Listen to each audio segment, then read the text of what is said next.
Han.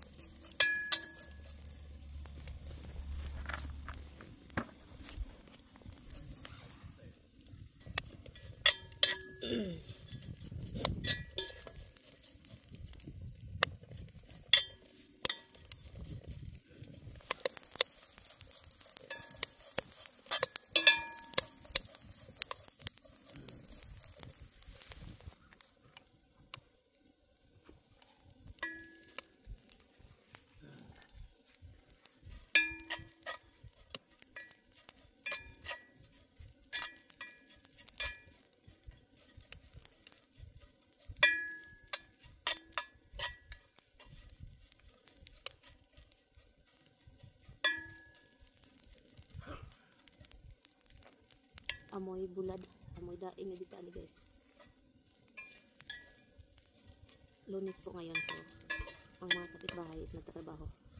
Pero merong ibang wala ang lakas ng apoy. Wala ang lakas ng apoy guys. Kunan ko ito. Ang dami kong nilagay.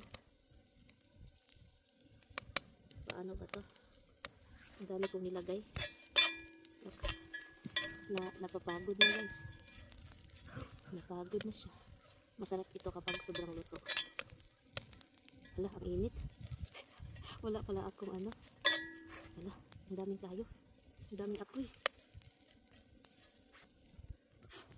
Una natin. Hindi siya masyadong mainit. Loko to. Wala pang kamera.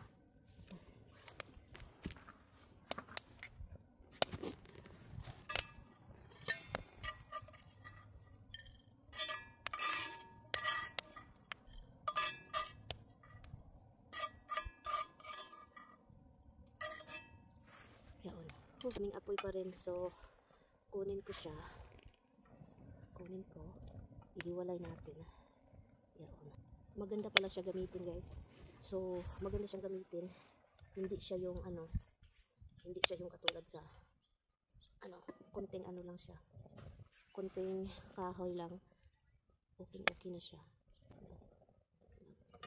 Meron na tayong ulam, so first nating gamit, so kailangan pala talagang konti lang yung laman na kahoy sa loob, kasi lalo na kapag mga ganitong kahoy, siya, mas malakas yung apoy pala.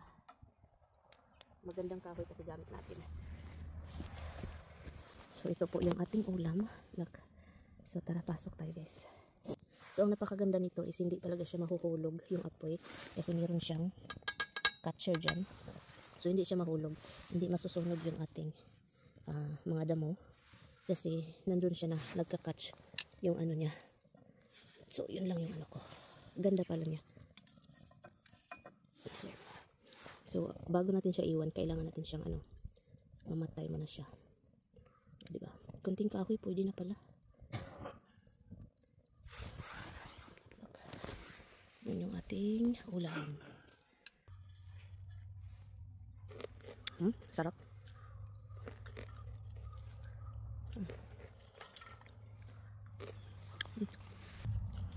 Si Tami aalis yan, patrabaho siya. Hindi ko alam kung anong oras, 11 I think yan aalis. Kunti na lang yung apoy.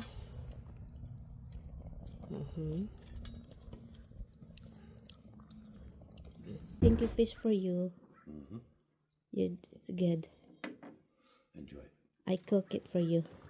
For your breakfast. Yeah, okay. With egg. So yun guys, dahil na-miss ko yung mga kabukid-bukera, kailangan natin gumalaw-galaw dito para i-ready natin yung ating mga gustong gawin sa winter.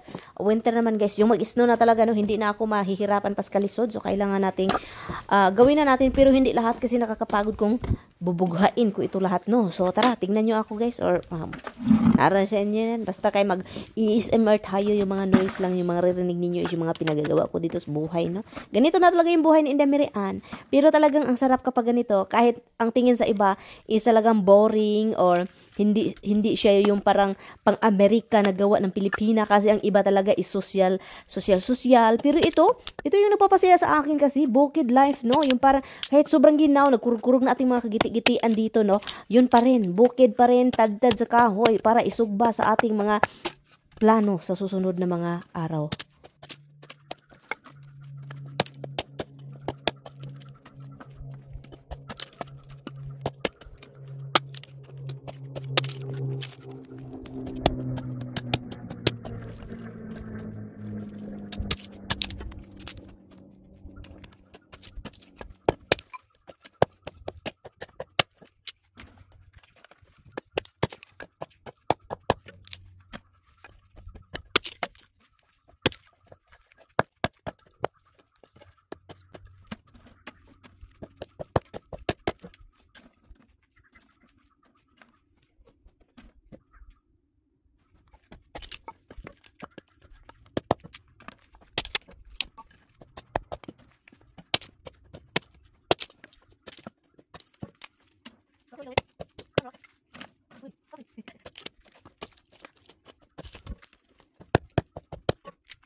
Sa sobrang ginaw.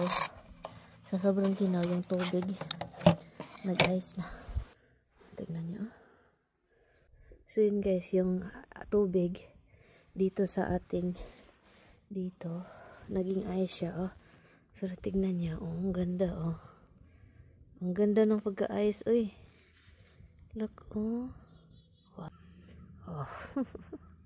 Ang ganda. Ang ganda ng pagka-ano, oh. Perfect. Oh, yung langit. Look. Hindi nabiyak. Look. Biyak natin. Misty here. You can lick. It's a water, look. It's snow, it's ice. Miss Roxy, come on. You can lick it. Go lick it. Oh, diba? So, wala pa tayo ilis nung gikantas. Galing po ako sa labas na kaninang umaga. Sabi ko sarili ko, ayaw ko na kumain ng bread. Bawal sa akin ang bread. Guys, ito yung bawal guys. Bumili. Sabi ko para ito sa aking pusa. Guys, ang kumakain si ako. Plus, meron pa tayo dyan. O, diba? Sa dami kong bawal sa sarili. Pero guys, hindi man talaga yan mapipigilan. No? Yung ating mga bawal-bawal dyan. So, ngayon, wala na si Mister. So, kakain na naman ako. Kasi hindi man din siya kakain kasi ayaw niyang kumain ng mga dried fish. Yung mga, ang sarap pa naman ito guys. Ang sarap talaga. So karon, so kain tayo.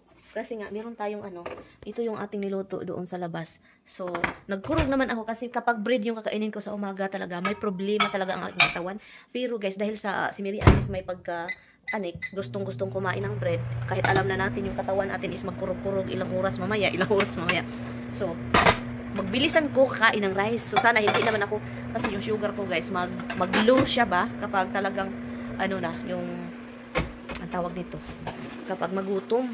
So, ang naobserbahan ko kapag kumakain ako ng rice ng umagahan, ang ganda ng takbo ng aking oras. No, kahit 1 o'clock, 2 o'clock, okay pa ako hindi kakain, yun na obserbahan ko. Pero kapag hindi ako kakain ng bigas, rice sa umaga, wala talaga.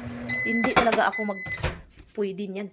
No? So, ito yung ating, ang sarap ng ating ulam. Initin ko lang ating kanin konti. Basa-basa man akong kanin. Sobrahan man sa tubig. Nasobrahan sa tubig yung aking, so tara dito tayo kain guys. Kain tayo no? Kasi masarap man yung ating ulam. O, kaninang umaga, kahit palagi ako ditong naglilinis, nagyaw-yaw na po ko guys. Naglilinis ako kahapon, nag-vacuum ako, no? Pagkatapos niyan, dahil nag-vacuum ako, pagtingin ko kaninang umaga, ang dami na ng buhok. Problema talaga yung mga buhok sa mga aso, no? So, dahil sa sobrang sa sobrang daming buhok, nag-mop ako guys. Yung parang yung mopping ba, sweeper, wiper. I don't know kung ganun ba. Madadala talaga tanan buhok, no? So, kaya yun yung talagang gusto ko. Paminsan, nakapagod mag-vacuum ba, maingay. Lalo na kapag andito si Tami. And then yung ingay is hindi talaga siya makapag-relax. Lalo na papuntang trabaho. So, mag-avoid talaga ako niyan. Kasi, common sense ba? Yung asawa natin, relax. Kasi kaya po trabaho. Oh, yun. So, kain. Hindi miri yan. Pagod siya, no? Pero lami. Kaya na ba? Magkamay man ako, guys. Nagutom ako. Sabi pa ni Tami, umalis na ako. Kakain ka na naman, Sabi ko, alangan naman.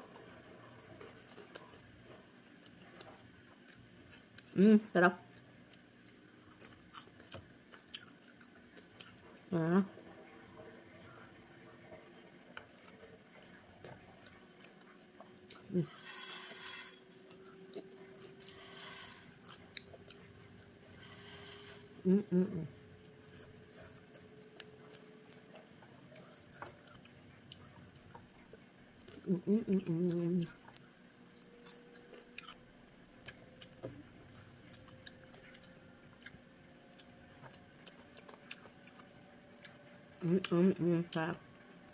Itong deer na ito din, hindi din mahimutang, no? Mahimutang.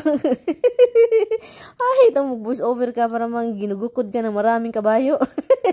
But anyway, so tinatransfer ko siya dito, guys, no? Kasi nga, ang pangit ng tignan, nandun siya sa porch namin, sa taas talaga. So, kaya ang pangit-pangit, at saka parang, ang hugaw-hugaw ng sala, porch pala. front porch. So, tinatransfer ko siya dito at sana talagang mag-hold ito kapag may bagyo-bagyo, no? So, kaya yun, nilagyan ko na siya ng maraming mga bricks dito para naman hindi siya matutumba, no? Ay, sana lang talaga dagdag ano po ito, protection. Kasi talagang lupa namin puro bato. So, puro ano guys, bato ang sa ilalim. So, kaya ang hirap niyang i-secure good. May pang-secure man ito pero hindi man talaga mag-stay. So, mag-uguyog pa siya pero so, ayaw, laglipad-lipad diha lang ka ha. So, salamat sa inyong panonood ha. So, ito lang yung ganap din Demiran ngayon.